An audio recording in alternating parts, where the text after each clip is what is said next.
බං මට නම් මෙතන මෙහා යන්න බෑ. අවස්සරයි බං පන්සලට මොනවද බොමුද? ඒ කියලා හැමදාම ක්ලාස් කට් කරන්න බෑනේ බං. ඉතින් බං අපි හැමදාම නිින්ද යන ක්ලාස් එකකට යන්නද කියපන්කෝ.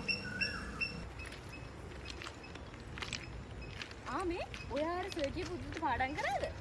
ඔව් අර සර් අපිට ආස හිතෙන්නවා කියලා දුන්නේ අර මා විසින් පුදනලද්දා වූ මේ මල් පූජාවේ අනුසසින් මතසසරම උපන් පංජාතේ යහපත් ඇති වෙමයි කියන ඒකට තමයි මං ආසම. අරුන් ඉන්නවා. ඇයි දන්නේ පොඩ්ඩක් යන්කෝ බලන්න. ඩෝ මචං උඹලා මොකද මෙතන කරන්නේ? ක්ලාස් නැද්ද? නෑ බා. කියනවා අපි ගියේ නෑ. හඩෝ උඹලා ක්ලාස් ගියේ ඔයාලගේ සිංහල සර්ගේ මහ ලොකු ක්ලාස් තේරෙනවා කියලා නේද ඉතින්? අප්පෝ බං උඹට කියන්න කතා කරලා වැඩක් නෑ. මුළු අවුරුද්දක් කියා කිසිම දෙයක් තේරුනේ නෑ. අප්පිරියා වෙලා ඉන්නේ දැන්. අඩෝ අවුරුද්දක් ඉඳලා උඹලට කිසි දෙයක් තේරුන්නේ නැද්ද? මං ගාව දෙන සුපිරි අදහසක්. වරෙල්ලකෝ යන්න. උඹලා එක දවසක් එකම එක දවසක් මං කියනට අපේ සිංහල සර්ගේ පන්තියට ඇවිල්ලා බලපන්කෝ. මොකද කියන්නේ? යන්න?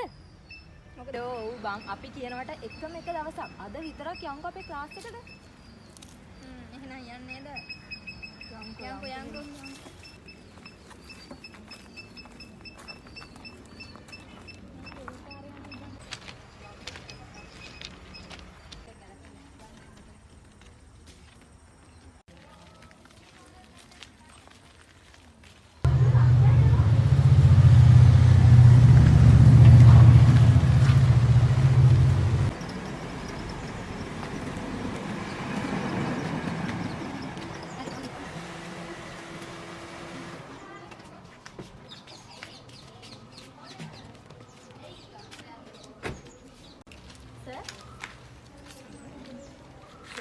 මේ අපේ යාළුවෝ වගේ. එයාලගේ සිංහල පන්තිය එයාලට තේරෙන්නේ නැහැ. ඉතින් අපි එක්කන් ආව අපේ පන්තියට. ඔයාලට මම එකක් ගන්න උදව් කරන්න. මාස 5ක් ඇතුළත අනිවාර්යයෙන් ඒක කරන් දෙන්නම්. මහන්සිලා වැඩ කරන්න අපි කොහොම හරි විශ්වවිද්‍යාලය යමු. කොහොමද ක්ලාස් එක? ක්ලාස් එක නම් සුපිරි බා. මං නම් අනිත් දවසෙත් එනවා. අපිත් යනවා. ඕ එනවා.